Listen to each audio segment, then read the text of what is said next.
Hey guys, it's the Super Divorce Supercast. It's Nick Villars here. And Bender, on Bender, with Bender.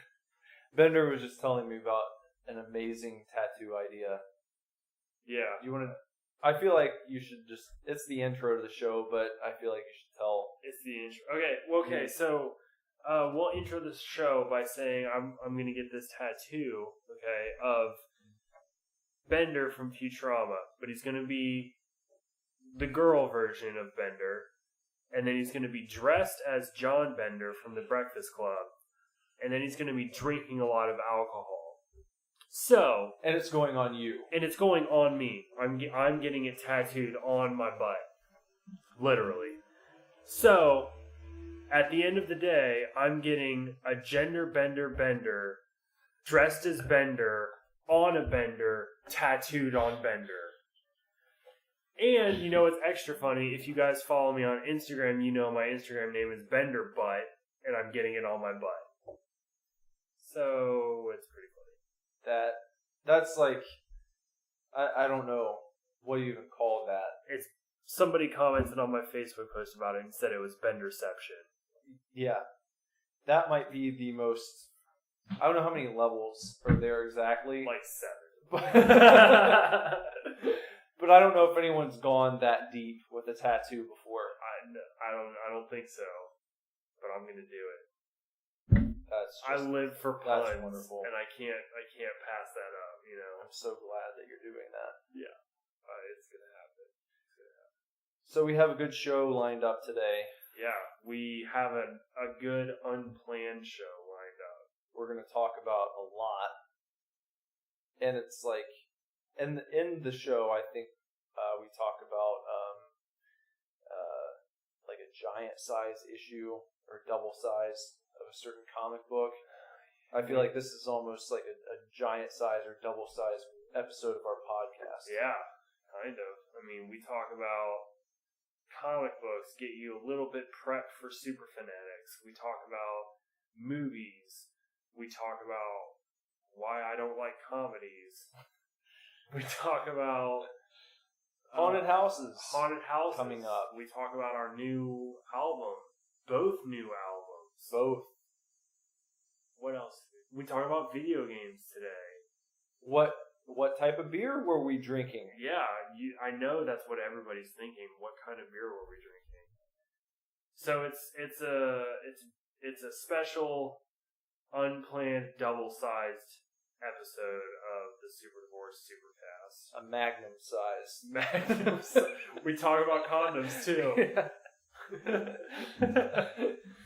But be sure to listen to us on iTunes, SoundCloud, if you have any apps for podcasts, and definitely check out superdivorceme.com, where you can find links to all our amazing things, and it's your one-stop shop for the Super Divorce Superverse. And the Super Divorce Superstore. And the Superstore, which only has one item right now. It's not so super at the moment. But it's more like the Super Divorce Mediocre Store. Super mediocre store. Super mediocre store. There's one item that you can buy. But you can still buy it. Yeah. So that's more than some people have. Yeah. And it's going away soon. So that's kind of super. Special edition. Yeah. We'll sign it. We will. For you. If you order one, we'll just sign it. Yeah. Even if you don't want us to. I'll slap my dick on it. I don't know if anyone wants Probably not. Now no one's going to buy it. Well, if anyone out there wants a dick slap from Bender. On their album. God. Yeah. Oh, yeah. Like I'm just going to slap people in the face with it all the time. What are you, uncivilized? Of course you won't slap them in the face with it. You'll just slap your dick on their CD. Not even on their... I can give them a slap on the wrist. With your dick. But yeah, check us out on those places. And then I'm doing a streaming show on Twitch. Yep. Playing video games every Monday and Thursday night. And you can look me up at NV0816. Show's called Super Tokens. I also post about it on our Facebook page and in the Divorce Club if y'all subscribe to that and aren't, then y'all should be. Yeah. Find us and watch us and listen to us, and there's all kinds of stuff going on. And we have an Instagram. Follow us on Instagram, Twitter, SuperDivorce. It's just everything. It's everything. We're all over the place. You cannot escape the Super Divorce. We're all over the place, spraying Super Divorce everywhere. So slapping dicks. All right, enjoy the show. We are not getting a divorce. We are not getting a divorce. We are not getting a divorce.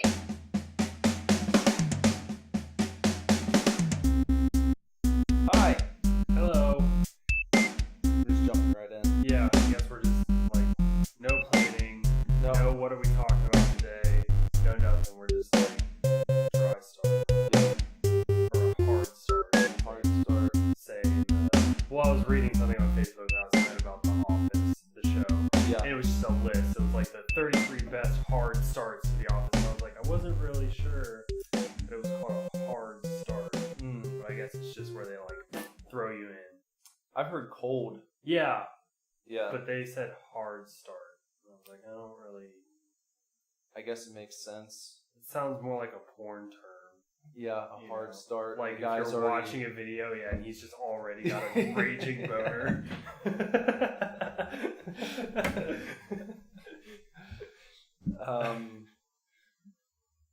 Yeah. What did you say first? I think you said. Did you say dry? Dry start. Yeah, I don't know. That could be a porn thing. That wouldn't be good. No, you wouldn't want to run dry it start. hard and dry. A hard dry start. That's no good. Let's just call this one an unplanned start. Yeah. Avoid all that. Cold is pretty PG. Yeah, cold. Cold start. Mm-hmm. Yeah. So here we are. Just chilling, I guess, today. Yeah. As usual, we have a new beer this week. Yeah. Bender has brought over the Jacko Traveler. Pumpkin Shandy. Yeah.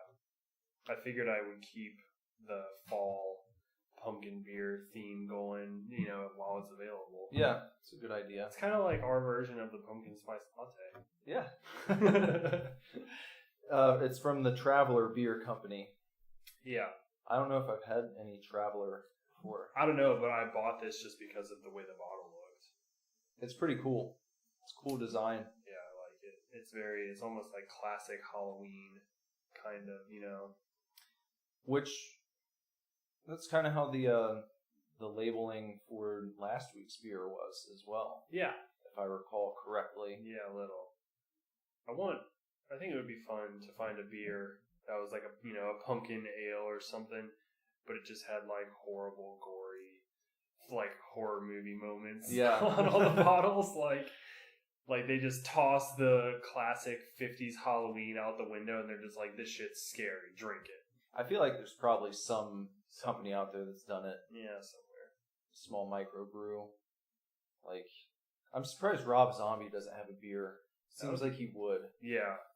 That would be really cool. Like, even Jimmy Eat World has had their own beer now. I know, not personally, but there's a comic book artist that I have met once at a convention, and he has his own beer, and he just is a comic book artist. Maybe we'll have our own beer probably at some point. No, I think that's gonna. Might as well. Yeah. Trying to do everything else. There's no limit to what we're capable of. We'll be like Kiss. Yeah. We'll have condoms and action figures and beer and fine china. Like any sort of memorabilia you can imagine stamping with, someone's brand. Our faces. We'll do it. Yeah. I have no shame about that. No, I would love to hand out Super Divorce condoms. Yeah, that would be fun. At shows, just have a whole tub of them on the. I'm gonna look into that. Let's do it. That would be hilarious. Because I guarantee you, there's like a website where you can just order something printed on anything. Yeah.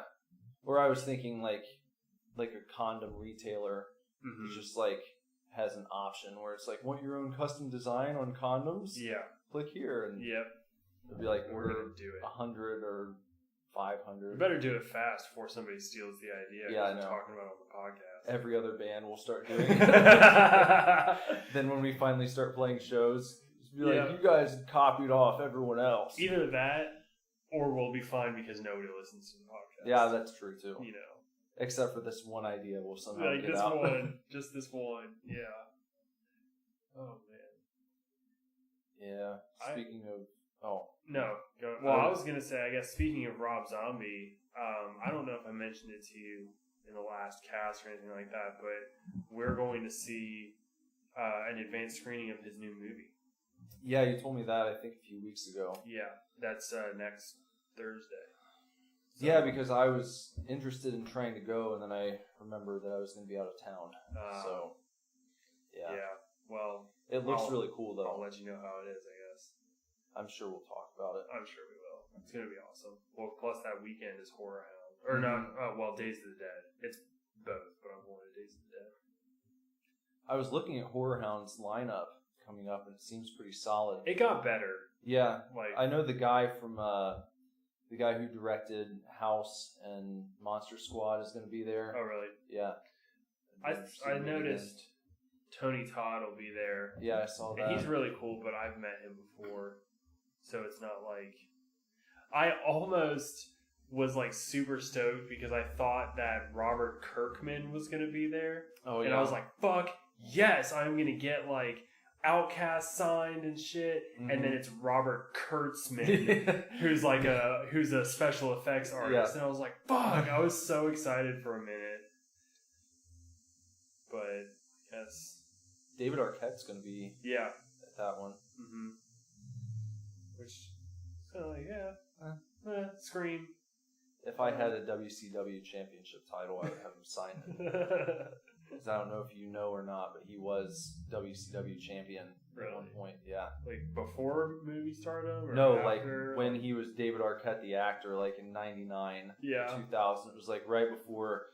It was when WCW was going downhill very quickly. And they had some storyline. It was totally absurd, but David Arquette won their world championship. And it's like Billy Corgan being involved with whatever, or owning whatever he owns now. Well, less legit than that, because Yeah. Billy Corgan's actually, like, he's done good things with that company. Yeah. David Arquette becoming WCW champion was, like, probably the worst Did he thing. even have a match, or did they just kind of... Yeah, he had some matches. Or I think he might have had one match with the title or something like that. He wasn't around for a long time or anything. It was like a fluke deal. Yeah. It's like, oh my god, David Arquette's the new champion. It's like, that's stupid. yeah. But he got Courtney Cox, didn't he? For a time. And now he does not. Yeah, now he doesn't have Cox, but... But it's probably, I don't know. I hate to be this type of person, but like, I don't know, some of the things that celebrities do to themselves, like as far as plastic surgery, she looks terrible.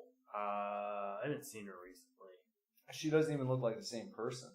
You know who else didn't look like the same person after plastic surgery was Portia, what's-her-face, from Arrested Development. She's married to Ellen DeGeneres. I can't picture her. Portia, it's like some De La Rossi or something like that. I don't know. But she played the sister in Arrested Development. She had blonde hair. For like the first 2 seasons, you know, she's like pretty. Mm-hmm. And then like between season 2 and season 3, like got a ton of plastic surgery and looks horrific afterwards. It's crazy. I just don't get it. I don't either.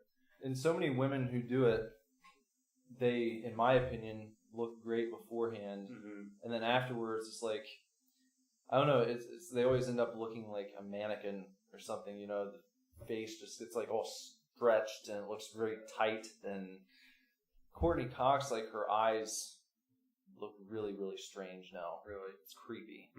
Renee Zellweger is another one who had a bunch of work done, and she doesn't look like the same person anymore. I don't know if I don't pay enough attention to Renee Zellweger. You know who I did notice though, and kind of not as it was happening in quote unquote real time, but I watched it happen subtly was Kylie Jenner because I watched Keeping Up with the Kardashians. Oh, yeah. And she, like, as soon as she hit 18, it was just like a whirlwind of procedures, and now she just, like, weird. Like, just weird looking. Well, I think that's a good way to describe it.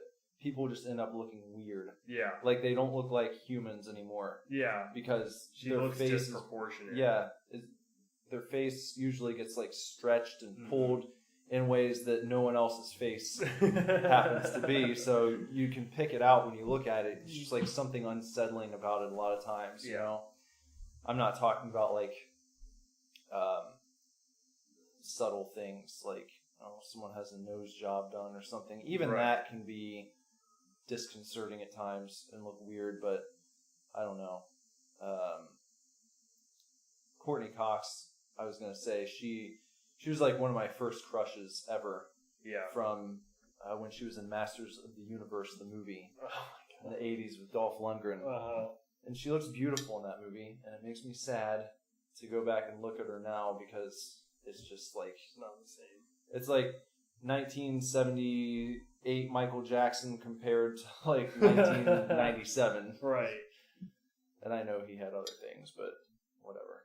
But the comparison is valid. Yeah. No matter what condition he had. You end up looking like a different person. Yeah. And also not like a person at all. Plus, he wasn't a good person, so you can make fun of him. Oh, yeah. He's a terrible person. Well. But that's... I've never hung my baby out the window. Or, you know, raped it. Well, yeah, that's true.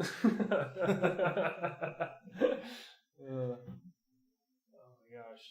I have, like, nothing going on. Oh, did I tell you about the PlayStation Humble Bundle that I got? No. I didn't? Mm-hmm. Oh, shit. Well, you know of Humble Bundle. Yeah. They partnered with, I guess, Sony and Capcom and did like a thing or whatever, and I only donated $15, and I got the Resident Evil 1 and Resident Evil 0, like the GameCube versions, the HD remakes for PS4. I got Strider on PS4, which is much like old school side-scrolling ninja game.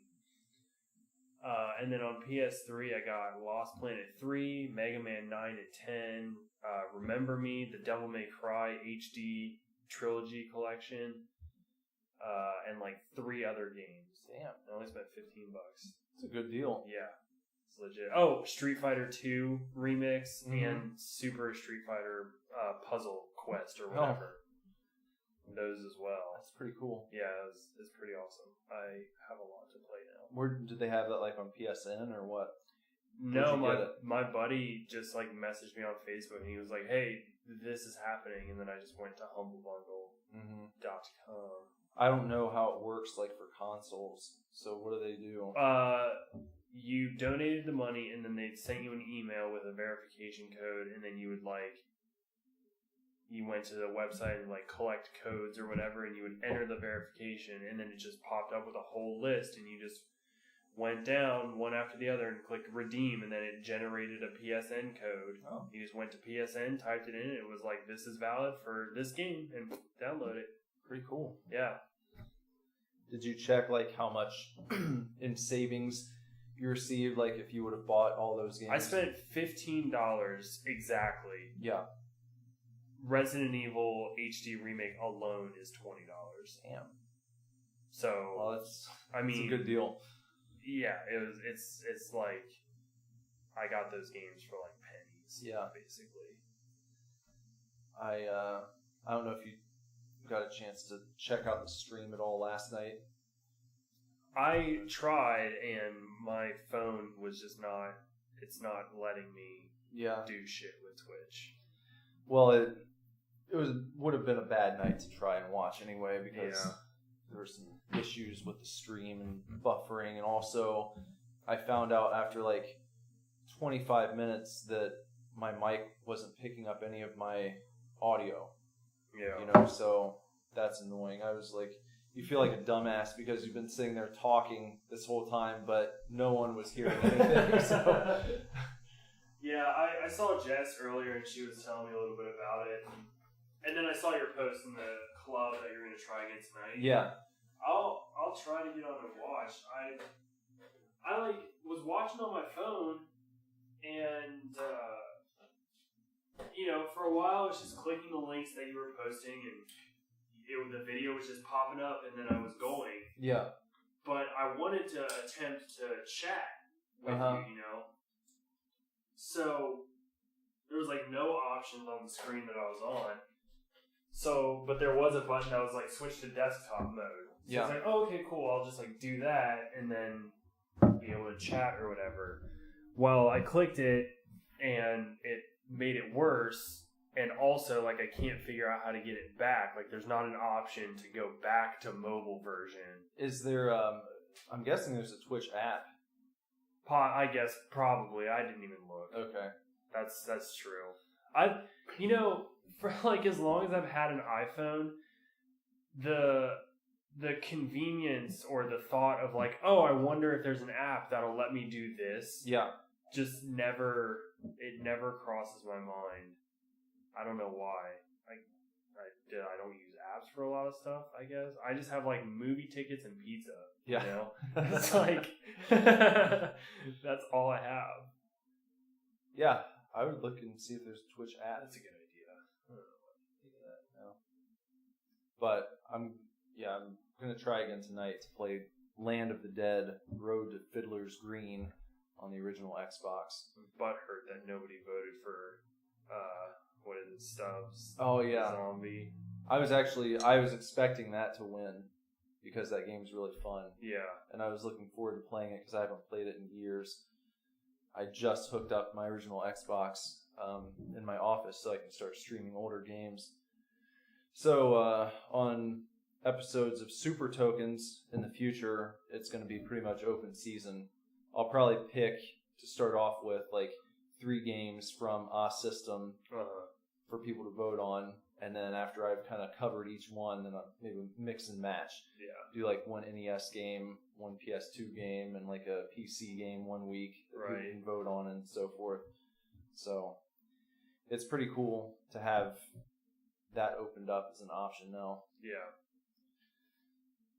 I was just at GameStop earlier and I pre-ordered the Rise of the Tomb Raider on PS4. Oh yeah, when's that come out? I think either like October or November. Whenever it comes out is the 20th anniversary of Tomb Raider. Which kind of I guess, like, for a while I was afraid like they were just never going to release it on PS4 because the original deal was like it was going to be exclusive to Xbox for 6 months or something. Yeah, I remember that. And then like 6 months came and went and everybody was just like, where's Tomb Raider? Like, I guess they realized that the anniversary is coming up, so they just waited. Oh, okay. But it's cool. Like, I think the 20th anniversary edition, I want to say it comes with the other newest Tomb Raider game. Oh, does it? Yeah, it comes with that, plus, like, I don't know, I want to say like an art book and kind of like a walkthrough, a documentary about, all of Laura's stuff. It's just, like, it's pretty cool. So I'm excited that I got that. And then I pre-ordered Pokemon Moon for Lindsay, because she will play the shit out of that game. I've been on a big Dead by Daylight kick when I've not been doing stuff. Oh, yeah? Show. Yeah. The game's really fun. Did you getting a little better at it? Yeah, it's still tough depending on like the person you're playing against, because sometimes you'll get out and like the person playing the baddie doesn't even get one person, Really? All the survivors end up getting out. But I played someone who was like super tough last night. I don't know because I haven't tried playing as the killer yet. I've still only played as a survivor. So I'm trying to level up this guy and see, what different perks you can unlock, different abilities and things. I'm guessing there's stuff like that for the killers too. Yeah. Because the guy that I was playing against last night, it was like he'd see me and I would escape, and then he'd just be right back on top of me. Oh my god! And like I was the last one left on my group, and but he was just like toying with me. He let me creepy. He let me escape, and I'd like be across the map, and you get like the heartbeat that starts going when the killer gets near you, and it wouldn't even happen. It'd just be like boom, and I'd look, and they'd be standing there, just like not even trying to kill me, just standing there looking at me. I got you. Yeah, just waiting. And the killer in this particular scenario, I think it was like the creepy nurse. She almost looks like she's from Silent Hill. Okay. But she like flies through the air. She kind of glides, and she's got this hacksaw, and she would just appear and let me run, and then slash me, and I'd be down the ground crawling, and then she'd pick me up and like carry me near like a hook, but then just drop me on the ground and let me start crawling away again. Oh my god! And like the door to escape this map was open, so I was just like crawling towards it, and she let me get like right up the door, and then picked me back up, and then took me to like another area of the map and dropped me again. And I was like, oh my god, just fucking kill me or something. Yeah. And then it was so weird because she just let me go. Really? Yeah. And so like in the chat afterwards, I was like, thanks, I guess. I don't know if maybe like that person is just so good at the game that they get bored with killing everyone. It's like, well, just let one person escape. So they just want to like let out their like sadistic, I'm gonna toy with you. Yeah. You know? Because you know at any point they could just, you'd be done. Like, you're right. Yeah. So. That game seems intense. It really is. Especially if it's like down to the wire. Yeah. You know? So if you have a PC, I would give Dead by Daylight a try. If you like the kind of 4-player co-op and you're just playing against one other person who's playing as a killer, like from a slasher movie. Mm-hmm. So, or you can wait for Friday the 13th to give it a shot on console. Yeah. Which also looks pretty cool. I haven't seen a whole lot about it, and it's like, as big of a horror fan as I am, like I'll probably get it, but I'm really not sure I'm gonna like it simply because of the structure. Like I understand that you can't really form a full game out of Friday the 13th, or most slasher movies really. But they did on NES. And we all know how that turned out. But I don't know. I think I'll try it. But I'm just, you know me, I'm just not a fan. I don't like to play with other people. I'm such a lone wolf gamer. Well, I feel like in that type of setup, I don't know, something about it gives you more of a sense of camaraderie. And I find myself caring more within a match. Especially if it's like down to you and one other person. Yeah, then like you kind of really try to work together to like get stuff done. And you like feel your heart sink if you're both trying to get out, and then your buddy ends up getting hunted down, and you just see him being dragged away, like hung up on a hook across the map, and then you have this dilemma. It's like, fuck, do I try and escape or go back for him? And I've had it, to where it's the other way around, where I'm caught, and it's just heartwarming to see someone at the other side just about to leave, and then they decide to come back for you and try and help, and then you just both get killed. Like never works out. Yeah, but it's touching. Yeah, it's still nice. So, have you been seeing this stuff about how No Man's Sky just kind of like bombed almost? Yeah. It's like I'm kind of disappointed, but I also like somehow fully expected it, because that shit was hyped up for so long. Well, I know, and it never pulled me in really, because to me, from what I saw anyway, I was expecting exactly what people are saying right now. Mm-hmm. I don't know what exactly people thought the game was going to be, because from what I could tell in the videos that I saw leading up to the game's release, it seemed like the product that people got. It's like you go around to different planets and just look at shit. And I heard you can like set up shops, and there is combat. There are guns and stuff that you can find and make and all this other stuff, but it seemed to me more like it's just an exploration game. And so I was never really drawn into it because I was like, well, that sounds kind of cool. You can just leave planets and go and explore. Like if you were sitting down to play it for a few days, I feel like maybe you could just have fun with that aspect of it. Where it's like, oh, I've never played a game where you can just take off in your ship and leave one planet and go to any number of other countless planets in the entire universe. But I mean, I don't know exactly what people are expecting, I guess, is my complaint with the complaints. I think part of it is that, like, they did some of the videos and previews and things did make it seem like you could really interact with other people. Because they were saying things like, you can, you know, choose how to live your life. You can live as a merchant. You can live as an assassin. You can live as, like, all this kind of stuff. You can be a pirate. You can raid, like, space stations, and you can raid blockades and things like that. And so I think people expected there to be a lot more like PvP or even, you know, NPCs that you could take out and stuff like that.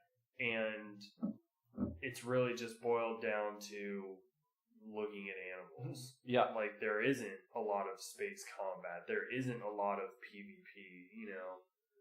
Well, I think it's even like nearly impossible to find any other person. So there's no way that you can just like start off in a group or something with one of your friends. I don't think like so. On their planet. As far as I know, I don't think so. I, you know, was seeing some headlines and stuff. I read one article about how two players tried to meet up, and they were supposedly both in the same spot on the same planet, and like couldn't see each other at all. And then I saw a headline recently that was like two players managed to meet up in No Man's Sky. But for the most part, you're pretty much like, from what I understand, you're basically just by yourself. Just scanning animals and flying planets. And I'm like, I don't know. I never had like a strong desire to play it like you. Yeah. But I also feel like I'm almost like disappointed for the people that are playing it. Like, I feel bad for them because that game was... Well, it's funny. I saw one of my friends on Steam. I just checked out his profile the other day, and I saw that he had left a review for No Man's Sky. And it was like, I spent 2 hours with this game, waiting and waiting for something, you know, and I pushed myself to keep playing it, you know, and it just didn't get any better. And it's just boring and blah, blah, blah, blah, blah. And then... you know, he ended the review by saying, don't spend your money on this, give the money to a more worthy game by a more worthy developer or something like that. And then the next day I was on my computer and I saw a notification pop up that's like, this guy is playing No Man's Sky. And it's like, well, why the fuck are you still playing it if you just left this shitty review and you talked about how you gave it time and it sucks? Well, then don't play it. I feel like a lot of people that bitch about these games, like, I don't know, just if it sucks, move on. Because there's so many games out there that you could play that are good. Right. I don't know. I'm probably going to start, or at least give Lost Planet 3 a shot tonight. I played the first one, and I really enjoyed it, although it was pretty difficult because... part of the premise of the game was what you were on this frozen planet, and you were constantly losing health, like no matter what, throughout the whole game, and you had to defeat enemies and then pick up like they would drop this like oil or something that you could convert to like sunlight, and it was heat, and that's how you like survived. But it was weird. It was a constant struggle. Your health bar was just always dropping. And I think they kind of remedied that in the second one by sort of bringing you out of the ice, and you were still kind of the same thing, but you weren't fucking losing health all the time. Yeah. So, the only thing I know about Lost Planet 3 is I remember when that it came out relatively close to Dead Space 3. Yeah. And everybody was saying that the trailer for Dead Space 3 made it look like Lost Planet, and the trailer for Lost Planet made it look like Dead Space. And they're two fairly different games. Right. In the sense that Lost Planet is a run-and-gun kind of action third-person shooter. And obviously Dead Space is very horror-based. Did you ever play the Dead Space games? I beat the first one. I love the first one First and the one's second great. one. I never played the third, but... Played the demo for the third and couldn't beat the demo. And I was like, this is ridiculous. Like... The first two are probably some of my favorite survival horror games. Really, really good. Yeah. The first one especially. I mean... The second one gets into a bit more action. Yeah. But the first one really had that, like, you're fucked out here by yourself. Mm-hmm. This is desperate times, Yeah. you know.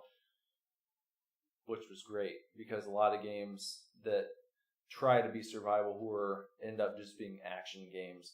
Mm-hmm. And they kind of missed the mark on that. That first Dead Space really drove home the fact that, like, you're isolated, the odds are against you, and this game's going to be tough. Yeah.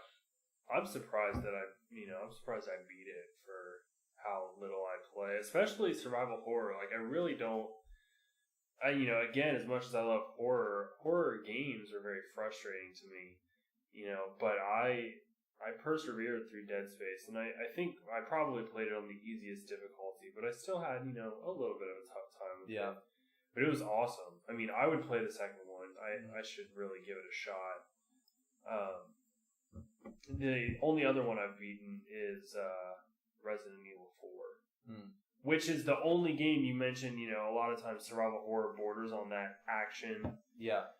I think not having played the other Resident Evil games, which I'm going to remedy here pretty soon, hopefully, I really do I enjoyed 4. I beat it multiple times. Played it straight through. 4 is so classic. It's, in my opinion, the best one in the entire series. Yeah. And, like, they did... I would say it's kind of like what they did with Dead Space 2. I don't think it's like, it's a very different game than Dead Space 2, but the amount of action they put into it doesn't make it feel like you're playing Gears of War. Right. Like, they really went that direction with 5, and then, from what I heard, I never played anything other than the demo for 6, but I remember working at GameStop, and they specifically were telling us the same thing they told us when Mass Effect 3 came out, which was like, if you see someone buying a Gears game, make sure that you mention Resident Evil 6 to them, because they're really trying to get the Gears crowd. And I know that, like, they had the part of 6 that was Leon, and that was supposed to be like the survival horror aspect of it, and then the other parts were a little more action-based. But anyway, 4 is perfect. Yeah, in my opinion. It really is fantastic. And it's thinking back, it's a pretty long game too. And that's another one that I'm surprised that I stuck with as many times as I did. Because like I said, I beat it multiple times. I mean, enough times to like unlock the rocket launcher and the typewriter. Yeah. The Tommy gun. Yeah. Called it the typewriter. Yeah. But so I was just like, I made enough money to buy both of those, and they have infinite ammo. So once I got that, I'm just like running through levels, just like blasting things, blowing them up. And the Mercenaries mode was a lot of fun. So much fun. Yeah. Oh my god, I loved Mercenaries. I kicked ass with, I think, wasn't there one person that had a bow and arrow? Yeah. It was the army dude. Krauser. I kicked ass with Krauser. Yeah, that thing was great for just popping off headshots. Left and right. And then he had that arm. Yeah. That, like, is when the wave with the big axe dudes would come, you just, like, cut them in half with the arm. Yeah. Oh, man. Yeah. But something that just blows my mind about the series after that is when that game came out, when 4 was released, it just was like 9s and 10s across the board from like every gaming publication. And then I don't know how you can go from that to like 5, which was not horrible, but it's not 4. I've and heard then that, to 6. And it's like you had a template for just perfection. If you would have just done this again with like some new visuals, upgraded visuals, you know, for a new console cycle, I mean, it would have been incredible, but they tried to deviate too much, I think. But I think people, if you would have made you use that template and you don't introduce enough new features, then people would have just complained, well, oh, it's just another 4. Well, yeah, but I think that you can look what Naughty Dog has done with Uncharted. Yeah. They really haven't changed that much, but where they have made changes, it's improved the game drastically. Right. But it's still, when you play Uncharted 4 and you go back and play the first one, you can see where it was headed. Right. You know, it's not like you get to number 4 and you're looking back at the previous entries. And this is a completely different game. Yeah. Or like, why'd they change this and this and this? Everything, in my opinion, has been an improvement. Yeah. So, and I think whenever we get Last of Us 2, it'll probably be the same deal. I hope so. It'll probably play almost exactly like the original, but they'll make improvements on things that, you know, need it, I guess. Yeah. Man, I want Last of Us 2 bad. Yeah. There's all those rumors. I'm afraid it's going to end up like Half-Life 4. Or Half-Life 3. 3. Yeah. Yeah, Half-Life 3. Yeah, I thought 3 was the one that had all the episodes. No, that was 2. Yep. Yeah, I'm afraid it's going to end up like Half-Life 3 where there's no one's saying we're not going to make it. I mean, I know Half-Life 3 supposedly is pretty dead at this point. At this point, I feel like the hype for it reached its max like several years ago. Yeah. Well, Valve said they like weren't good. They're not going to do it. Yeah. They don't want to make games anymore. They're done. You're not getting Half-Life 3, so shut the fuck up. Mm-hmm.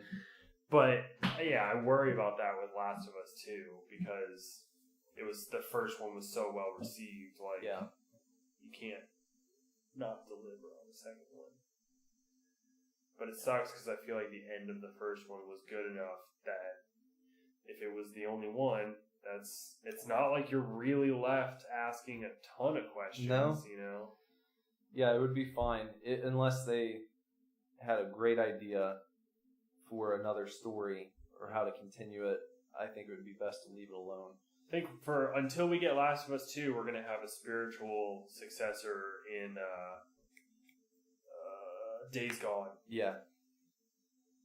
That looks amazing. Yeah, that'll be fun. Like thousands of zombies. I don't even know, man. Like, it's going to be tough. It's going to be a tough game.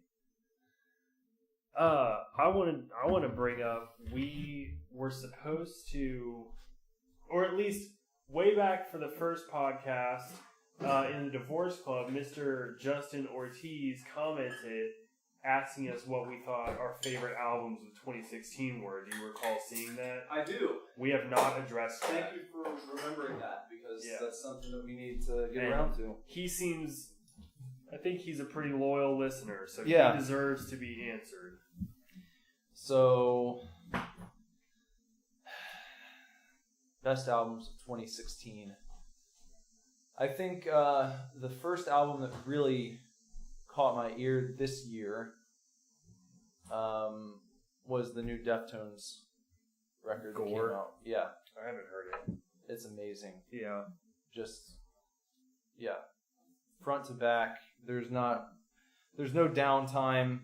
There's not a spot in the album that I don't look forward to, which are my favorite types of albums. Uh-huh.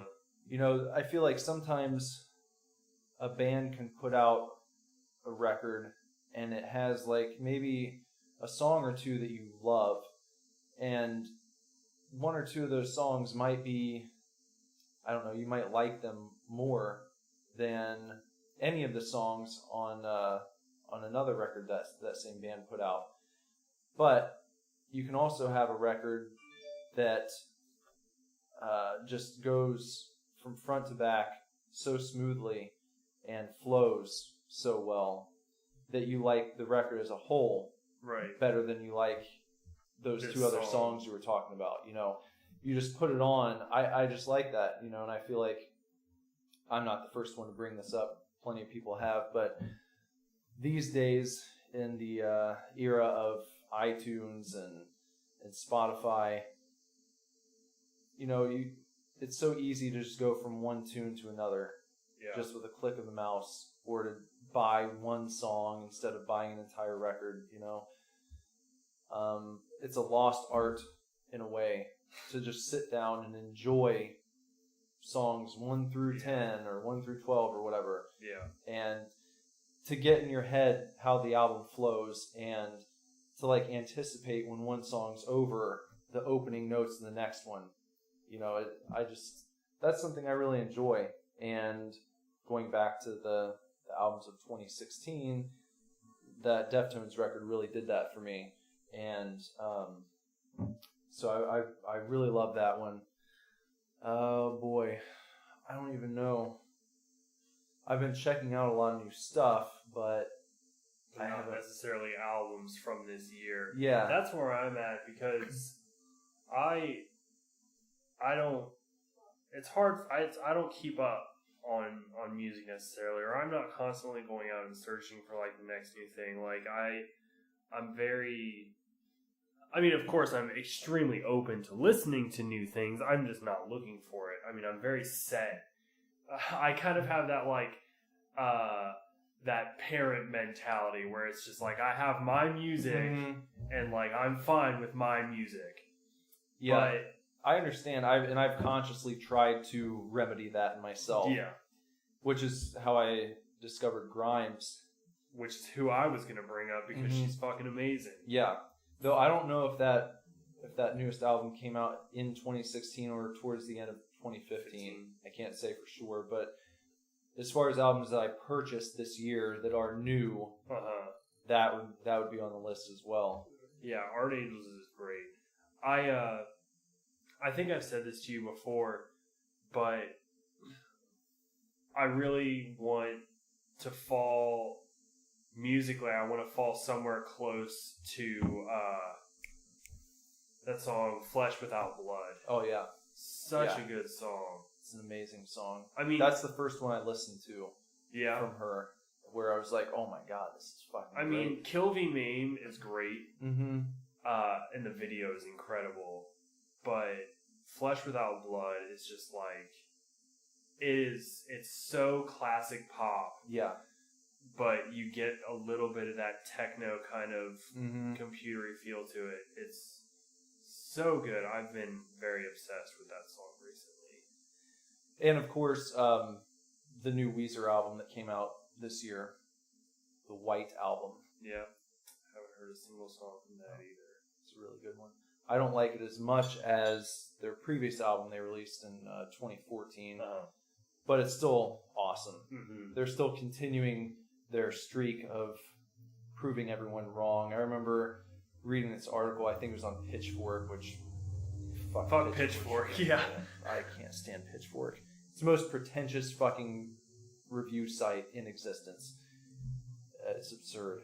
But anyway, I believe it was Pitchfork that several years ago, I think it might have been like 2012, maybe earlier, I think they had published an article about like raising money to get Weezer to stop making music and break up. Yeah. Like it was like a joke article, but they're like, we should start a crowdfunding campaign to raise millions of dollars to give to Weezer so they'll just stop making music, because they put out a string of some pretty shitty records, you know, which I'll even admit as a fan.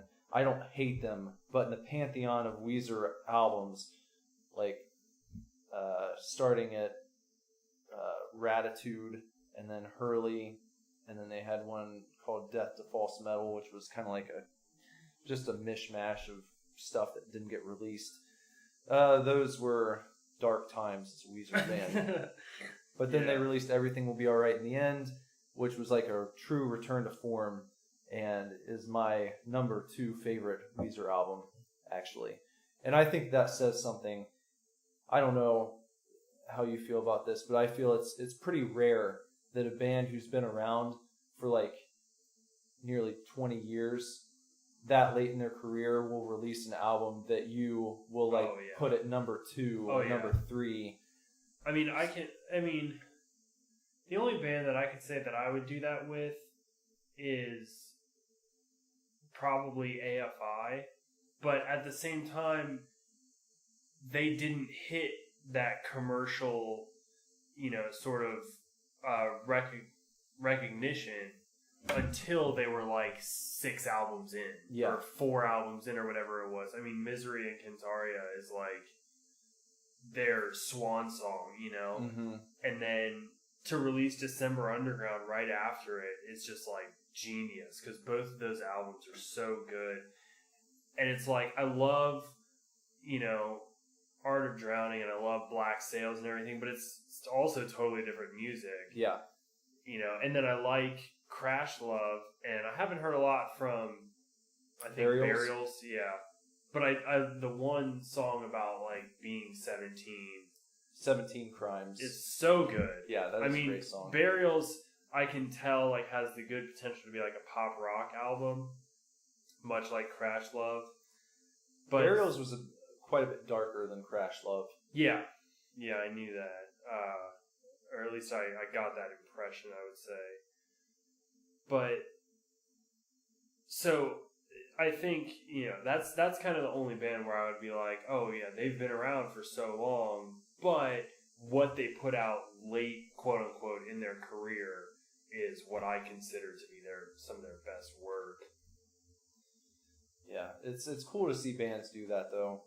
Yeah. And not just like fade into lameness where you can tell in certain groups, like, I don't know, for example, a band like REO Speedwagon, they're a cheesy band kind of, but like at least the stuff that you want to think of when you hear that band name, like, is their classic stuff. Yeah.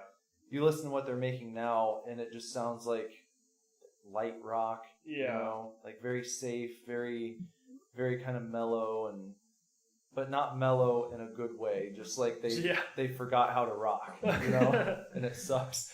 Yeah. I guess I could also say with, it's not a 2016 album, I don't think, but 2015, late 2015, Motion City Soundtrack's newest album, Panic Stations, was really a return to the Commit This to Memory era. I mean, because they've really kind of maintained a good, consistent sound throughout their career, but you can tell that like some of their albums are definitely more poppy and sort of produced, and they had one album that was very subtle, like indie rock type deal, but Panic Stations for me really emulated Commit This to Memory, which I think is their best album. I think a lot of people are with you on that. Yeah, I mean, it's every song on that record. It's the one everyone knows. Yeah, it's just... I'm not a huge Motion City guy, but I know like every song on that album. Yeah, I mean, it's 8 out of 10, 9 out of 10, 10 out of 10. Every song is just like one of those, ratings. It's so good and it's so classic, and they really kind of burst onto the scene with it. But I think Panic Stations had that same kind of feel. It wasn't quite as good, but it was much different than the previous album they had released. So as far as, favorite albums or things so far, at least recently, within the last year, Motion City has to be one for me. I'll also throw in Say Anything's newest album. I still haven't heard that. You need to check that one out. I might have downloaded it even, and I just haven't committed to listening to it. Especially recently, I've been so obsessed / caught up with just enveloping myself in pop music. Yeah, because I really want to start to gain those influences and things. Yeah, so new music, I think it's probably about the size of things. Like I said, I've been listening to a lot of new stuff, but not a lot that's particularly come out in 2016. Yeah. So, I don't know, I became a huge David Bowie fan within the past 6 months or so. And there was a period of a couple months where I think that's like all I listened to. And there's such a catalog there that you can get caught up and just trying to explore. But I mentioned Say Anything. I just saw that. Did you ever listen to Two Tongues? I know them. I've when I was dating one of my exes, she listened to them. Mm-hmm. And it's Max Bemis and then the vocalist from Saves the Day, Chris Conley. Yeah. But they just announced that they've got a new album coming out. Yeah, and they're doing their first tour as yeah. well. That's pretty cool. It's probably something I would see if it came around. I think they're going to be in Cleveland. At That's the Grog the Shop. closest. Oh, I've been to the Grog Shop before. Yeah, I was just looking at their tour dates earlier today. But the first album they put out was really good. Mm-hmm. But it's kind of out of nowhere because I think that came out in like 2009, which is crazy to think. Yeah, it's been been a while. Yeah. So that's the new music scene, I guess, from us. Yeah, I feel kind of bad, like, for Justin. Like, it was a great question, but, I don't know how, you said you've really pushed yourself to find new music and things like that, but, yeah, me specifically, I'm very kind of set with, like, and I've said this thousands of times on the podcast, but if I can just, like, have My Chemical Romance every day, or Motion City every day, or, older stuff like the Violent Femmes, or I listen to the Dead Kennedys a lot. Like, I have just a couple bands that I'm like, do I want to listen to punk music? Dead Kennedys. Do I want to listen to emo music? Boom, My Chemical Romance. Like, pop rock? Motion City Soundtrack. Like, I have one band for every mood I could possibly want, and I just kind of stick to that one band. Yeah, I mean, I can run down a few more that I've been listening to recently. It's not going to be stuff that came out this year, but I mean, just like doing shit around the house, and I'll put on John Carpenter's station on Spotify. Really? Yeah, because you can listen to like the entire Escape from New York soundtrack, and it's just like John Carpenter's creations playing for you, and the It Follows soundtrack that you got me. If I'm not like playing something on the computer, I've just been putting that record on. Yeah. The other day when we were listening to that, after I gave it to you, we opened it and stuff, and we're listening to it and just talking and hanging out, and I think you were checking out Dead by Dawn or Dead by Daylight. Yeah. Sorry. It was really awesome to have that in the background, like, because it kind of fades in and out, like you would, I guess, assume most movie soundtracks would. But every once in a while, you just get, like, these crazy, like, screechy synth parts, or these weird, rumblings, and it was really, really cool to just, like, have at a low volume in the background. Yeah, that's an awesome soundtrack. Thank you again for that. Yeah, no problem. And as far as, like, the synthwave stuff goes, like, I think we might have talked about on the last show, Carpenter Brute. Yeah, you talked about Carpenter Brute a little. There's another project. I don't know how many people these groups are usually comprised of. I haven't looked them all up, but one band, if you want to call it that, or guy, Mitch Murder is another cool one. Kavinsky, of course. And, in the realm of pop, I've tried, like I told you, to immerse myself in current pop music a little more. And a lot of what I've listened to, I just saw as crap. Like, Really? I've got an open mind, you know.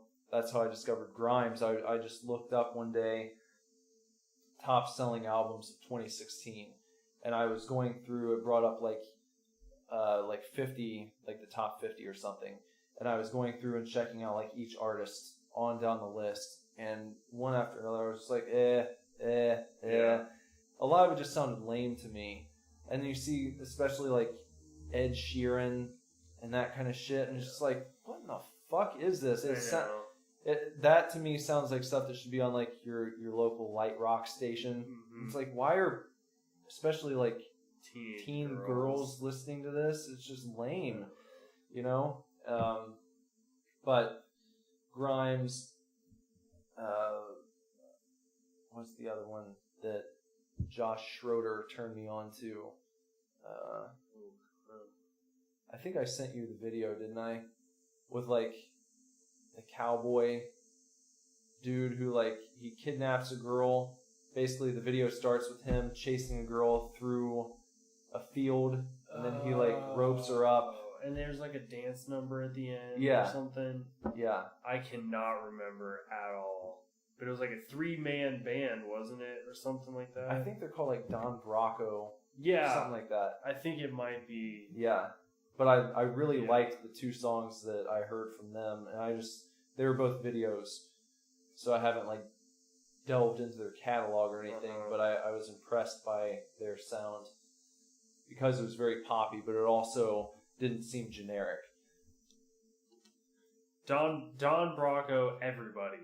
Yeah, that's it. Yeah. Look up Don Bracco and look up the song Everybody. That's who we were trying to get at here. Yeah. That was good. I need to rewatch that and kind of rediscover that band. And it has the guy who starred in the Too Many Cooks video. If any of you ever watched that. Didn't you say that you never did? I never saw Too Many Cooks. Oh, so good. If you say so. Oh, man. So, what else is going on? And nothing really. Just, we got a lot of stuff coming up. At least I have a lot of stuff coming up in September. Just conventions and my birthday. And we still haven't bought tickets, but we're trying to see the used at Bogart's, or at least I'd really like to. So that's still kind of up in the air. They just announced yesterday that John Heder is going to be at Days of the Dead. Oh, really? So I'm like super pumped to meet Napoleon Dynamite. Is he going as Napoleon? Yeah, I don't think he's like dressing as Napoleon or anything, but he is going to be there. Sometimes the celebrities offer photo ops in costume, and I don't think he's doing that because he was just announced. But I'm excited. He was just at another convention that was within reach, and I didn't make it out there. So I'm glad that he's coming to this one because I think it'll be fun. I remember when Napoleon first came out, he was doing a bunch of press dressed up as Napoleon Dynamite. That movie, came out, and I remember seeing the previews for it and just like wanting to see it, but not knowing why. Mm-hmm. I wanted to see that movie based solely on the scene where and it was in the preview, the bully comes and pushes him up against the lockers and then like walks off camera, and like 3 seconds later Napoleon just sort of kicks at him. I was like, whatever this is about, like I have to see this movie. And then I remember it came out, and like of all people, I was in high school, I was a freshman in high school, and my religion teacher, who was just like the sweetest, but also the most like decrepit old man, Mm-hmm. like had a walker and just like, I don't know what he was doing teaching at that age, but he saw it somehow and just like thought it was fucking hilarious, like talked about it in class all the time about how everybody needed to go see Napoleon Dynamite because it was so hilarious or whatever. And then finally, it was out on video, and we were at Blockbuster. You know, to the young ones listening, there used to be stores where you could rent DVDs, much like Redbox, but they were on shelves in physical form. In a store. In a store, solely for that purpose. And as we're at Blockbuster, and we picked up Napoleon Dynamite, I took it home and watched it. And I remember that I watched it the first time, and I was just like, what the fuck? You didn't like it? Yeah. I was just like, seriously, what? I didn't get it. I just didn't get it, you know? But then that same day, I think my dad came home from work, and we watched it again. And the second time I watched it, I just thought it was the funniest thing I'd ever seen. Like, I got it all of a sudden. Yeah. I was somehow. just like, oh my God. Yeah, well, maybe you hadn't seen a comedy like that before. You probably hadn't. Yeah, probably not. Not most at people that had age. that. I was probably 14 or 15. Yeah. You might have still been, like, looking for your Kevin James type comedy. Probably. Yeah. Something relatively slapstick, Yeah. you know? Yeah, I remember laughing harder at that movie than I had ever laughed at anything before. Yeah, it really especially is. because I saw it in theaters. Oh, I bet. And it was like, I've never, and I don't think I've laughed like that out at theaters since. I don't see many comedies. I don't either. I feel like making a classic comedy is so difficult nowadays. Mm-hmm. I don't know why. It's like, and I'm kind of stuck in this spot where, like, I go back and watch some of the older stuff and I don't really think it's that funny. Yeah. You know, because I don't know, I didn't grow up on it, or the humor is different, you know, than it was in the 80s. I think some of it has to have, I don't know, some of it has more to do with, like, the charm of the movie than it being, like, just outright gut-wrenching funny, like, keeled over, hilarious, laughing. I think there's a certain charm to a lot of those older movies where even if you're not cracking up the whole time, you enjoy watching them. Yeah, I mean, Weekend at Bernie's is a prime example. Yeah. Like, I've not seen a lot of 80s comedies, but I watched Weekend at Bernie's, and yeah, you're right. I wasn't, like, rolling on the floor, but I laughed a lot. I thought it was a great movie. I thought it was funny, you know, and I genuinely enjoyed watching it. But I think the last time I was at a movie theater and was, like, just busting a gut was when I saw Role Models. Yeah. And I had no expectations for that movie. I didn't know what it was going to be like. The previews did a great job of keeping a lot of the jokes out. Mm-hmm. And I saw Role Models, and I just remember just wholeheartedly, you know, just guffawing in the audience because it was just so funny. I think I laughed quite a bit at theaters when I saw Pineapple Express. Yeah. I like that one a lot. Also, Fired Up. The movie where the two guys go to cheerleader camp. I never saw that. It's hilarious. It's a very funny movie. I laughed a lot in theaters watching that too. I always hear a lot of good things about 21 Jump Street. And I didn't think it looked very good, but then I heard it's pretty, like, self-aware. Like, it's, I don't know. 21 Jump Street, I feel like was, I know the one that's very self-aware. People were saying that about 22 Jump Street, the second one. Yeah. They were saying that one was very, very aware that it was a sequel, and they played on that, and it was hilarious. I saw 21 Jump Street, and it was like, it was pretty funny. You know, it was alright. But I wasn't like... Did you see Neighbors? No, I wanted to. I watched that several months ago, and I enjoyed it. It was a good one. I usually like Seth Rogen movies. I do too. He's funny, I think. I liked This Is the End a lot. Oh, that movie's incredible. It's great. It's a great movie. I didn't know anything about it either. Really? So, I'm not even going to spoil it. Yes. If you haven't seen This Is the End, watch This Is the End. Because it's fucking hilarious. It's got so many great people in it, too. Yeah. It's an all-star cast. Really, even though really some of them might only appear for 5 seconds. Yeah, the whole party at the beginning of it is just great. Yeah. The way Jonah Hill acts is amazing. Yeah. I think I love James Franco's character in that movie the most. Yeah. Man, comedy is such a weird genre for me to like watch because I really feel like it.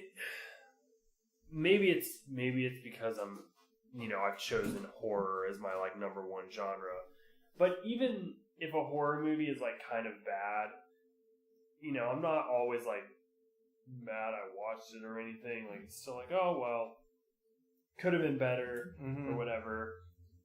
But I don't know. I feel like if a comedy movie doesn't make me laugh, I almost am just like, okay, that movie totally sucks. Well, I think the reason horror gets away with that especially is because horror is trying to be serious a lot of times. And when it misses the mark, it ends up being funny. It defaults into funny. Yeah. When a comedy misses the mark, it's just there's then nothing like, left. What's going on? Yeah, because it's already trying to be funny. Right. So it has nowhere to go. Right. It falls into boredom. So that's like the horror safety net, I feel. It's like if it's a great horror movie, it's a great horror movie, but if it's not, it's usually going to be a great horror comedy. Yeah. Just one of those so bad it's good type of things. I think when horror can fail at that is when it's extremely boring and also bad. Yeah. And I've seen a few of those, and those are like dreadful to get through because I don't know. I remember back in the days of the video store, and just go to like Blockbuster, Hollywood Video, and grab something based on the cover. Yep. And you see something with like a shitty looking villain. It's like, oh, this is gonna be fun.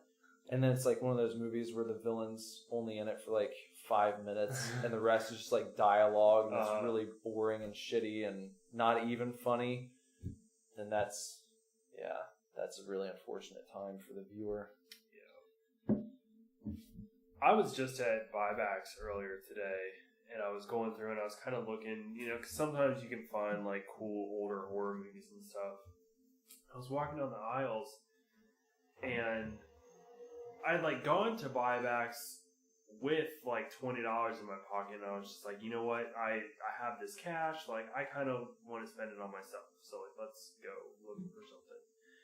And I was walking up and down the aisles, and I couldn't help but just think to myself, I was like, if I want to buy a movie, I want it to be like a special edition, and I know that there are like 2 or 3 websites that literally specialize in releasing, remastered versions of these old movies and stuff. And I'm like, if I already owned it, like I don't even know. If I'd have found a copy of like Sleepaway Camp 2, maybe I would have bought it because I have the other 2. Yeah. But at the same time, I could just go online to Scream Factory and get the Blu-ray with like limited edition cover art and lots of bonus features that aren't going to be on a DVD from buybacks. And all of a sudden I was like, if I'm going to go back and buy an old horror movie, there's better ways to do it than find it at buybacks. And so I feel like, I don't know, I saw your message and that's when I left. Mm-hmm. But beyond that, like I was probably just going to leave anyways because nothing was jumping off at me. Like, even movies that I enjoy that I don't own, like Constantine, which I know a lot of people hated. Yeah. But I enjoyed it. Maybe it's what the time that I saw it. And I even saw, like, the 2-disc special edition, Lighted Out, which I always buy. And it was only, like, $5.99, and I was just like, meh. Well, maybe the way to do it is if you're going to... I feel like if you're taking a trip to a place like that, with $20, you should only buy things that you know very little about. Yeah, well, and that's the other thing. There was a movie called The Dead Next Door. And I was reading the back of it, and I've looked at it before, and it's like, the classic gorehound, movie returns, and blah, blah, blah. And, the back of the movie is just like this blood-soaked corpse, and just looked like it has lots of crazy, weird zombie effects and stuff. The front of it is a monster with like a chainmail like over his mouth, like he's a rabid zombie dog. So I like almost picked that up because that was only like $6. Yeah, but I don't know. I just like couldn't. Part of me was like afraid I was gonna pop it in and it was just gonna be fucking terrible. You know. It's weird. I'd like to get back to buying movies on a more regular basis, but at the same time, I'm just like, well, we have Netflix, so yeah. I saw that the one website you mentioned that does a lot of Scream Factory. Is that what it is? Scream Factory, Shout Factory. I think it was Shout Factory. Yeah, they're all kind of the same. There's like a parent company, and then I think Shout Factory is the parent company, and then like Scream Factory, and there's a couple others that kind of trickle down, but they're all owned by the same people. But I've been on a big Transformers kick recently with reading the Transformers versus G.I. Joe comic, and I saw that Shout Factory is releasing a special edition version of the Transformers movie, like the animated movie. The 80s one. Mm-hmm. That's cool. I'm gonna have to get that. I think it's coming out next month. Looks really cool. Yeah, if anybody out there is interested in buying movies, check out Shout Factory. They fucking put effort into their DVD releases. They're a lot like the Criterion Collection, really. Yeah. I mean, they go back through and they remaster all the movies, like frame by frame from the original film if they can acquire it. And just a lot of times they shoot brand new interviews with people involved in the movies, and they have production galleries and rare footage, and they really, really put a lot of effort into their releases. They commission brand new artwork, cover artwork, almost every release, and it's just really, really good company. I really respect what they do. What's your favorite release from? Well, to be honest, I do. I like them a lot, but my favorite release has to be, or the only release that I own is Sleepaway Camp. So it's hard to really pick a favorite. And I'm probably going to say all this again because Nick is on a break right now. So I can hear you. Well, What's your favorite special feature? I haven't gotten to the special. I haven't watched the special features on Sleepaway Camp yet. Okay. I know. I'm like talking a big game and then like not delivering at all. You've been exposed. I have. I'm a terrible fan. I just like talk about how awesome things are and then don't have the knowledge to back it up. I really want, but I really do want the Burning release from Scream Factory because it's that other campground slasher movie that kind of fell under the shadow of Friday the 13th. The Burning, yeah. What's the story with The Burning? Well, in The Burning, it starts out with these three kids, and they want to play a prank on like the groundskeeper of this summer camp, and so they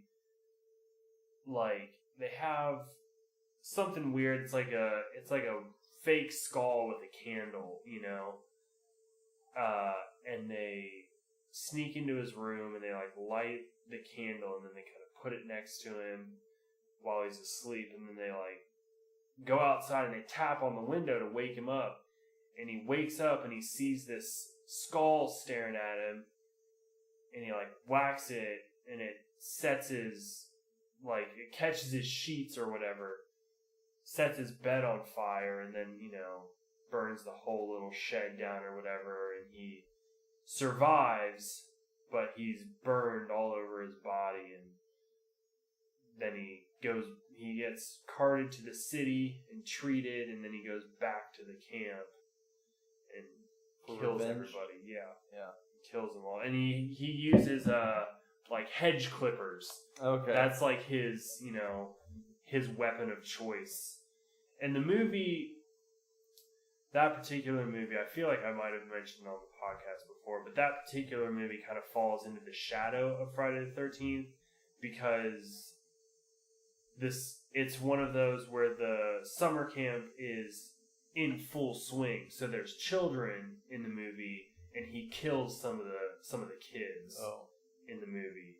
And it's not like crazy brutal or anything, but just it's the fact that like it does happen. There's one particular scene where like 15 people die or something, and like 6 of them are kids. I don't know, young tween ages. What a meanie. I know, but I think he gets it in the end. So, Jason Alexander is in that movie. Oh, is he? Yeah. Well, I was going to say, I was wondering if one of the reasons it fell into the shadow of Friday the 13th was they didn't have Kevin Bacon. Probably. In ridiculously short shorts. It's funny because Jason Alexander wears the short jean shorts. Oh, does he? Burning. Yeah. Yeah, it's funny. And around the same time, Julia Louis-Dreyfus would have been in Troll, I think. Really? Yeah. So, I don't know if, what's his name? The guy who played Kramer. I couldn't tell you. I don't know if he did any horror movies back in that time. I love seeing like famous celebrities in horror movies, though. Like you go back and watch Leprechaun with Jennifer Aniston, yeah, or Halloween 6 with Paul Rudd, right? Johnny Depp in the original Nightmare, of course. Yeah. I think Brad Pitt? Either Brad Pitt or Val Kilmer was in a really shitty horror movie. They both might have been. I don't remember. I don't know. Think about that. I know I just had it. And then you said that and I forgot. By the way, Michael Richards, I believe, is Kramer. Michael Richards is Kramer? I think so. I just had another celebrity. Well, fun fact, the girl from Halloween 6 and I think Halloween 5, the little girl that dresses up in the clown costume, that's Danielle Harris, who later went on to star in Rob Zombie's Halloween remakes. Yeah. Which I think is pretty cool. Like, it's neat that she was that involved with that franchise. Also, very good looking woman. She is very good. Except, it's like, she's one of those that, you kind of like fawn over her. Like, she's so good looking or whatever. And then the last time that I met her, a couple people ahead of me, she was talking about how she was trying to have kids with her husband, and I was like, well, never mind. It's like even looking as like a celebrity crush, where it's fantasy, like it's probably not going to happen, but you're allowed to have this like celebrity crush. Yeah. If I had anything like that with Danielle Harris, it was just like shot to hell when I heard her talking about that, and I was like, well, I guess I'll just like stop, thinking about how hot you are and just appreciate you as an actress and a mom. Yeah. Hopefully one day. Yeah. I feel like I had something on Matthew McConaughey and Renee Zellweger were in a Texas Chainsaw. That's movie. right. That's what I was going to say. Speaking of Zellweger, earlier, in her plastic surgery face. Now she looks like Leatherface. Really got over. I haven't seen that one. It's Texas Chainsaw: The Next Generation or something. Yeah. It's like a Star Trek movie. Yeah. It's like Texas Chainsaw in space. It worked out for Jason, so. Well, some would argue with you that it worked out for him. love Jason X. I you think, can't even shit on Jason I X. think that's one of the worst movies I've ever seen. It's so fun. Well, yeah, I will say it was like, I don't know. I could sit down and watch it and have a good time. Oh, yeah. But if I'm comparing it, like if I'm comparing the integrity of Jason X to like the original Friday the 13th. Yeah. Well, part 2, because Jason's not in the first one. Okay, yes. Well, just as movies. Yeah. You know, the integrity of the films in this franchise. I don't think there's much integrity left by the time you take your space. I don't know. I think Jason Takes Manhattan is the low point of the series. The low point, really? Yeah, Takes Manhattan. Yeah, I don't know if I think that's worse. I hated Takes Manhattan. I love 9 and 10. Let me see what happened in 9. Is that Jason Goes to Hell? Yeah, with Freddy's claw at the end. And the Necronomicon is in that movie for a brief. For a brief second. It's like right before that kind of final sequence. Yeah. The one main character, the guy with the glasses, is going through the house. I think they think it's Jason's house or something like that. And he's like messing with things on a table, and he picks up this book, and it's the Necronomicon from Evil Dead. Hmm. I was like, Speaking of Evil Dead, yeah, I was so pumped the other day because I finally found a copy of the new Evil Dead on Blu-ray. Oh, you hadn't found it already? No. No. Like I know I could have ordered it at any point, but I was trying to have that experience where I'm out looking through all the used DVDs, and I finally did have that experience the other day when I was at 2nd and Charles. Oh, really? I found it, and I picked up the new Evil Dead, and I also picked up the original because I never rebought it on Blu-ray. And what else did I get? They had a buy 3 get 1 free on Blu-rays and DVDs, which I felt like taking advantage of. Buybacks was doing that today too, and I was like, "Fuck yeah!" Like I'm about to walk out here with 4 movies, and then you didn't. Couldn't pull the trigger. I need a new hose for my hookah, so I think that'll be money better well spent. Like I'm 3 beers in, guys. Give me a break. But I also got Pacific Rim on Blu-ray. Okay. I haven't seen Pacific Rim. Really? No, I haven't seen it. Oh, damn, man. I know. You should watch that. Giant monster movie. Yeah. And what else did I get? Oh, and I also bought Weird Science on Blu-ray for fun. Yeah. And I picked up that artist's proof of Witches? No, of Outcast. Of Outcast? Yeah. Nice. Yeah. So that's pretty neat. That is. And then also the newest issue of Outcast came out this week. So I got that. 20? Yeah. I didn't buy it at Nostalgia, but I have it. And in case you're wondering, I was going back through because Jess and I watched the Outcast first season, and I've been showing her stuff from the comic where I'm like, hey, remember this? This is different here. Look at this. Look at this page. Remember this from the show? Yeah. Like, getting overly excited about stuff, you know. That's really cool. But I found out that I guess season 1 of Outcast, the TV show, ends at the I guess would be the end of issue number 8 in the comics. It's pretty good. Yeah. That's pretty good, because normally comics work in 6-issue arcs. Mm-hmm. Normally. I think Outcast they haven't really like cut an arc. They've been pretty consistent with their story. Well, they have mentioned like wrapping up a particular story, like in the letters at the back of the book. Be like, well, that does it for this story, or get ready for the next one, you know. Right. But I haven't. It doesn't seem. It doesn't like really feel that way. No. Like sometimes when you're reading comics, especially like Saga, you get to that 6th issue, and the end is like a hard, like, boom, whatever happened. Not the hard beginning, but a hard ending. No, it's a hard ending, where they just like jizz all over your perception of what you thought was going to happen. But yes, a lot of times, especially with Saga taking the 3-month break every 6 issues, that last issue, and normally that last page is just like, boom, like this is a huge twist. Like, what's going to happen next? Wait 3 months to find out. Yeah.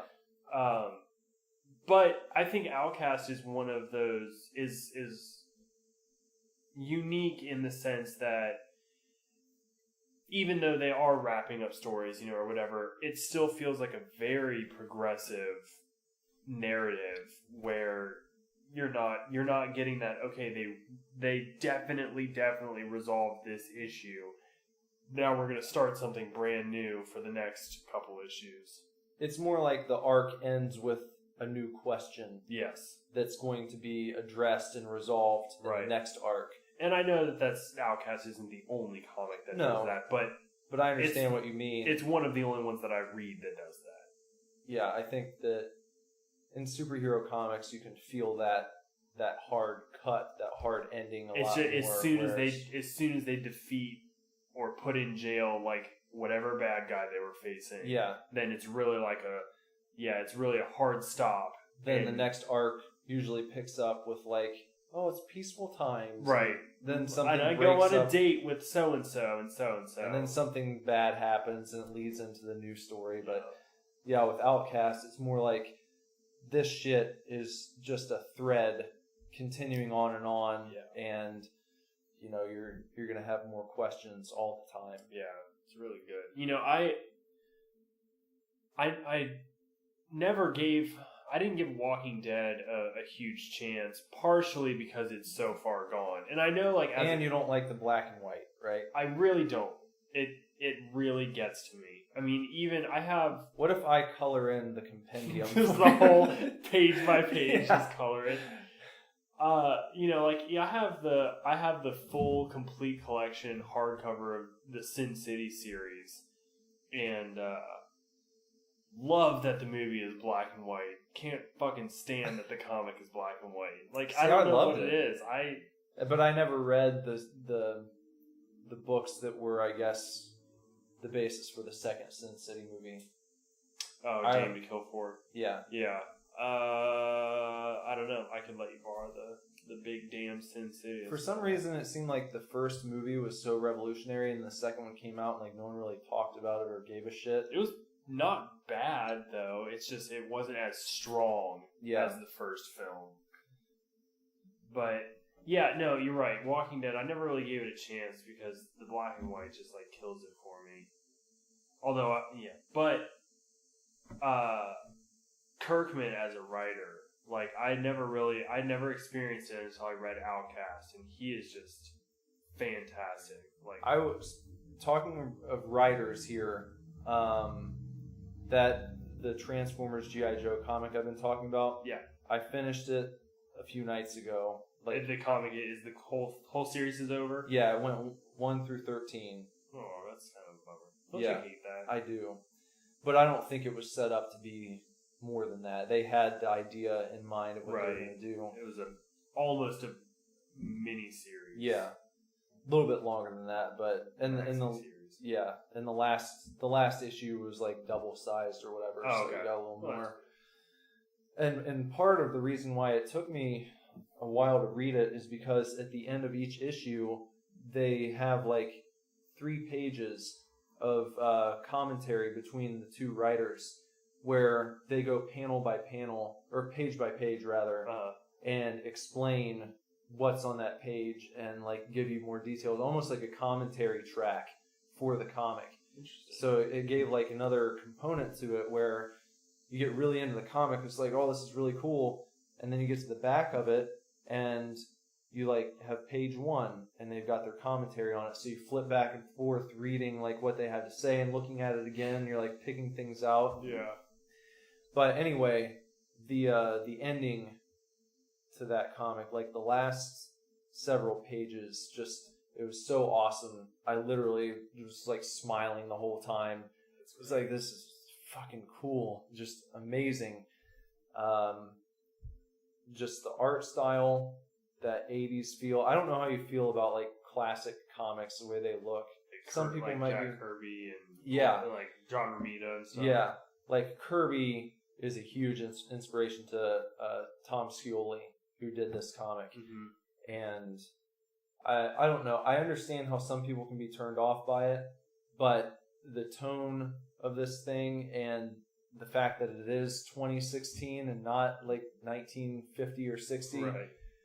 I don't know. It's just really, really awesome. I would put this story and this comic series in my top 5 easily. Yeah. Possibly possibly higher than That's that. bold words. Yeah, but I finished it. The ending to it was so amazing. Really? Like, I really hope you'll read it sometime. I wouldn't mind, yeah, for sure.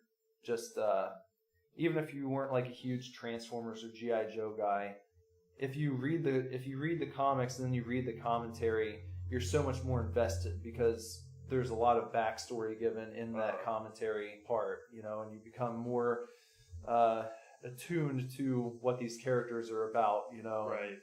what their history is, because the G.I. Joe comics go back to like the 70s, and Transformers comics have been going since like the 80s, so pretty cool stuff. I give it my highest recommendation.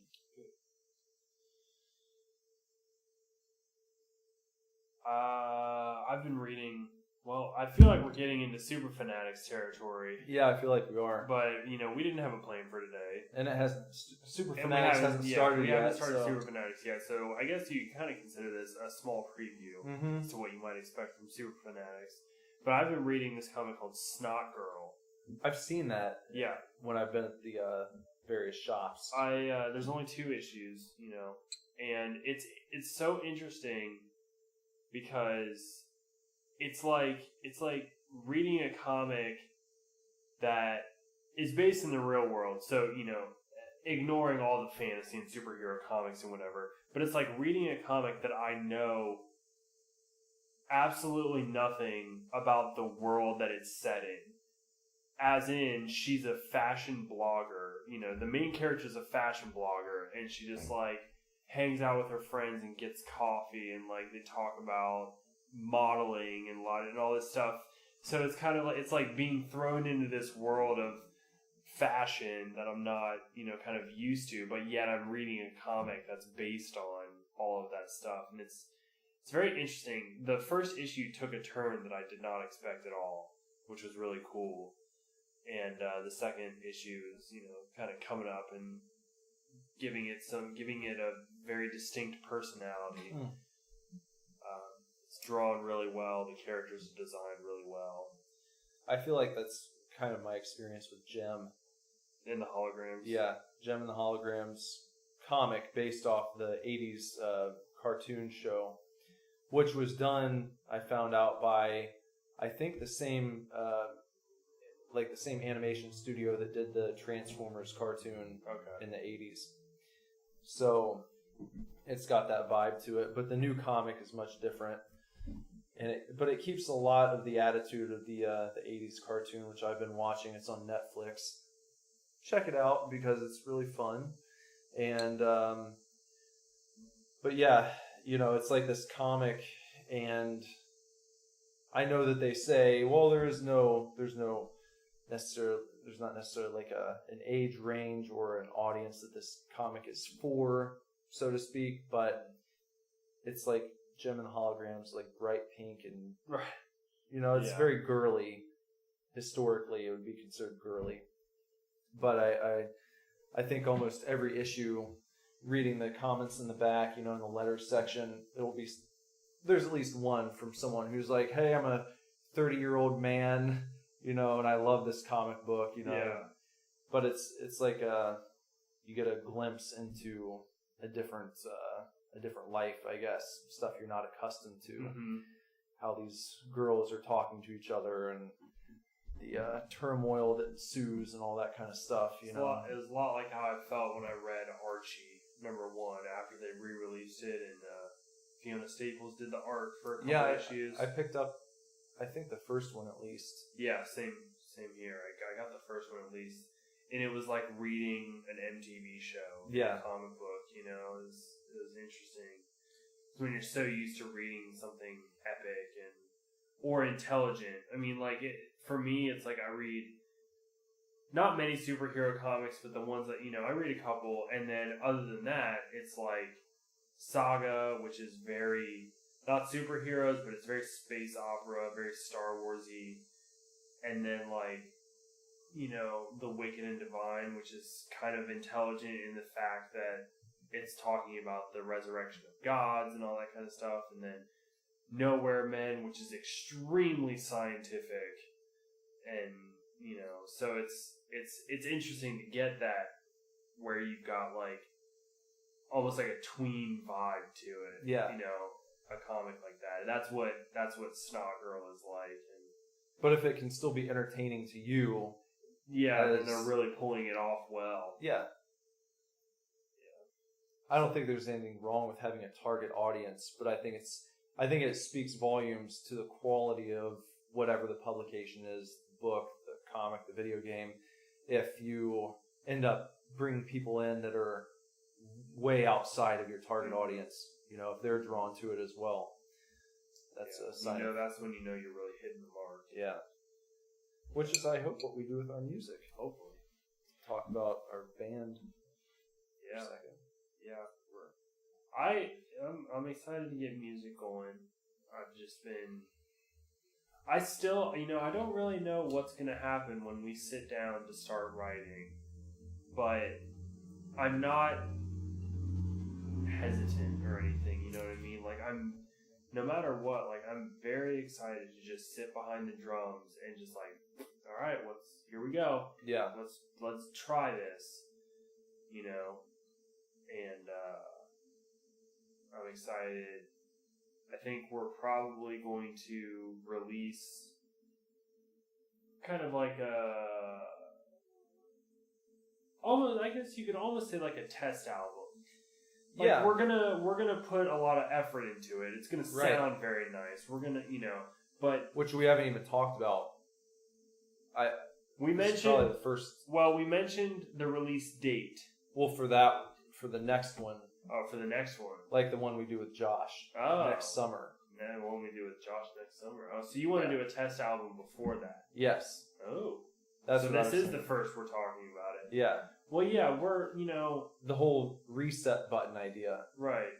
So I had this idea for our first album of this new era to just call it like reset button or something like that, where it's, we're making it known this is something new, you know. It's like we're the same band, it's Super Divorce, but it's changed drastically. Mm-hmm. And so if we can do something sooner rather than later to get that out there, I think that would be really cool. Yeah.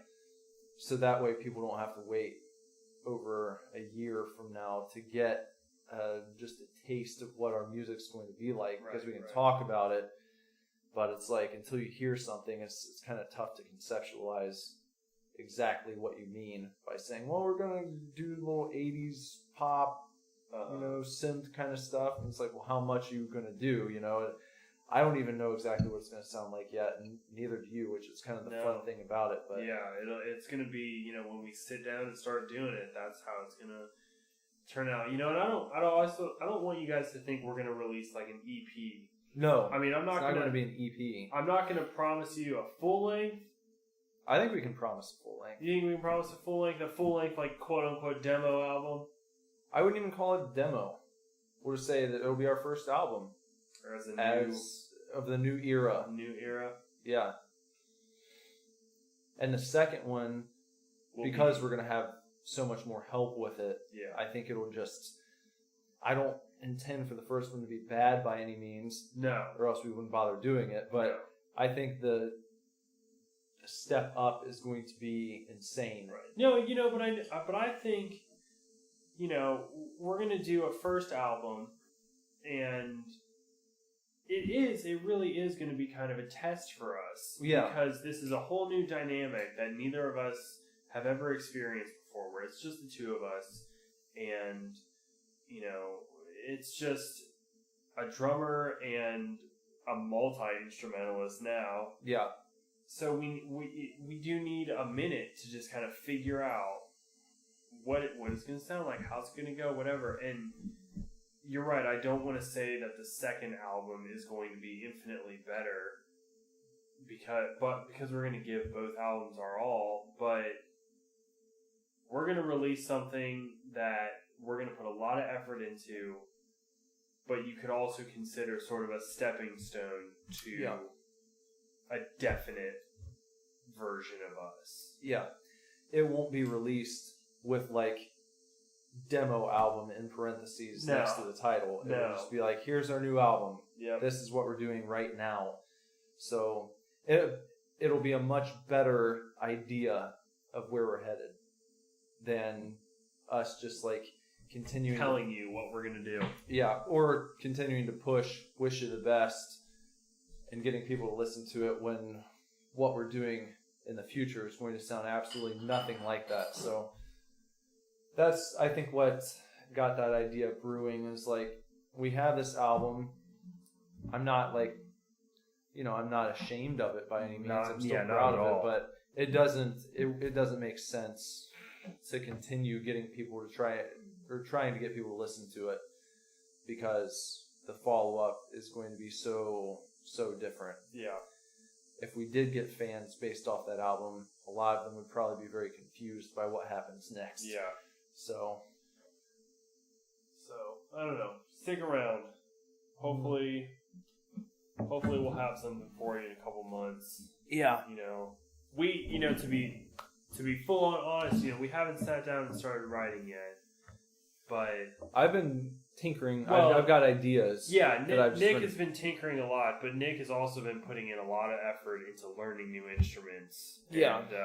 And getting all this shit going, Yeah, just picking it all up. I mean, for instance, it's not a sob story, but just to tell you like what's involved. I mean, there were it was almost like 3 days in my office where I was doing nothing but trying to figure out the setup for getting old game systems to stream on my computer. Yeah. And I ended up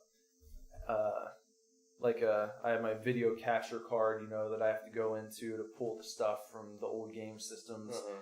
And I spent hours and hours trying to figure out why it wasn't working. When I would turn the TV on and the game system on, all I was getting was no signal on my video capture screen on the computer. And after 2 days of messing with it, I finally figured out that my capture card requires me to be upgraded to Windows 10 because of the type of USB input I have on the back of my computer. It's stuff that you never just... Right. Maybe it's this. It's finally after 2 days of troubleshooting, it's that's the fucking problem.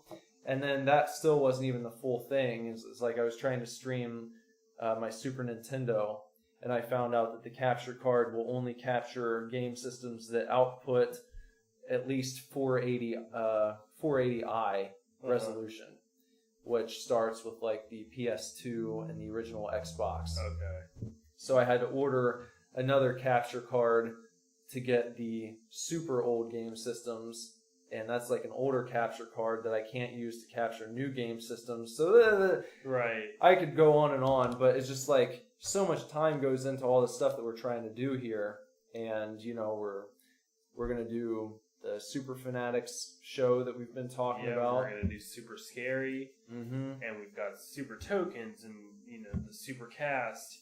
So, and the idea is to make all this available all the time, right? So we constantly have stuff coming out for people. So we're not just another band who throws an album out once every 2 years and expects people to remember us, you know. So with all that's been going on, we talked about it maybe our first podcast back, just you and I, where we gave everybody an update on what's going on. But we've really been working hard to get things out, and Nick especially. So the music for now has just taken a slight back seat because we needed a lot of time to work out new instruments and work out where we want to go. But hopefully, I assume that here pretty soon we're gonna sit down and we're gonna start recording new things, start writing new things, and we're both very, very excited about it. Absolutely. It's gonna be awesome. Yeah. Can't wait. And I think that's a good spot to end for this week. So, thank you for listening. I feel like this was Yeah, it was kind of a long episode. Extra long episode. Well, It felt good though. yeah, I mean, this is what happens when we just like shoot the shit. Yeah. If you ever wanted to know what Nick and I talk about when we're just talking and not on the podcast, this is what it is. Yeah, that's kind of the idea of the show. Literally just us hanging out. So that's what the show is really. It's inviting people to hang out. Yep. So Come hang out with us. All that stuff we mentioned, all those cool things, look it all up. Enrich your life. yeah, It'll do that. it will. Horror movies and comic books.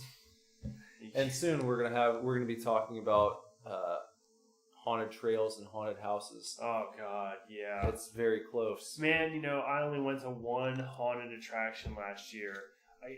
I've never made the effort to go out to them. So I went to one last year, but this year, if you're down, man, we're going Oh yeah, all over the place. I'm so excited about that. and they do a haunted house at the penitentiary, the old one where Yeah. Jess just did that convention a few weeks ago, where they filmed Shawshank Redemption. Oh, really? Yeah, Oh. but they do a haunted walk through there every year, and that, man, it felt like a haunted house just walking in through the gates. You know, I can't imagine how cool it'll be in October to go there. Let's do it. Yeah. Let's fucking do it. And we're gonna be talking about that stuff too. So We love scary things. yeah. All right. Well, that's it for this week, and we'll hopefully see you guys back here next week. Yep, we'll catch you later. Adios.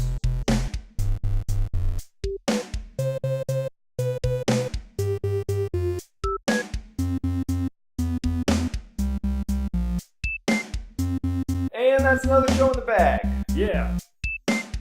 Nick and I just recorded the intro a second ago, and I know you guys heard because you already listened, but at the end when we said enjoy the show at the same time, it was like magical. It was. For real. We too sweeted each other right Totally after. unplanned. It just happened. It was amazing.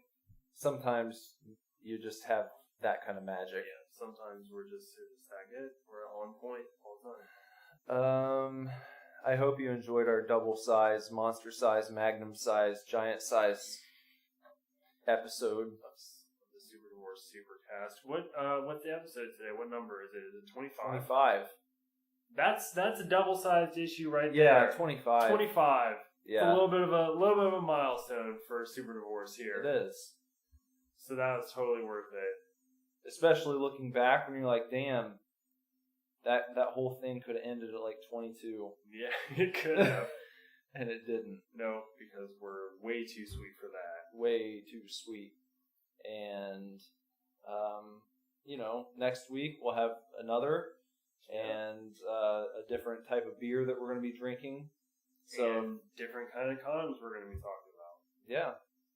So be sure to, in the meantime, be sure to check out Nick on Super Tokens every Monday and Thursday at midnight on Twitch. We're still working on getting Super Fanatics and Super Scary up for you guys, but we will. We will. We're going to do that. Super Scary needs to go into production and be airing, I would say, by, at the very latest, the second week of September. Yeah. Because we It don't won't want be hard. No. We just need to find the movies and talk about And we do not want to miss the Halloween season. it. Yeah, exactly. So So expect Super Scary here in the next couple weeks. Super Fanatics we're putting a lot of extra effort into because we're setting it up in a certain way. Yeah. Surprise on that. yeah. So, hold off on that one a little longer, but you'll get your comic book show, people. You Relax. will. Calm Relax. down. Jesus. God. Stop blowing up my phone. But be sure to check us out on iTunes, SoundCloud, apps for podcasts, and also superdivorceme.com. And soon I'll be putting this show on YouTube as well. And we're going to be on YouTube. You literally, like we said in the intro, you can't get away from us. That's so right. fuck you. Fuck off. Until next time. Yep, see you next Tuesday. Bye-bye. Super divorce.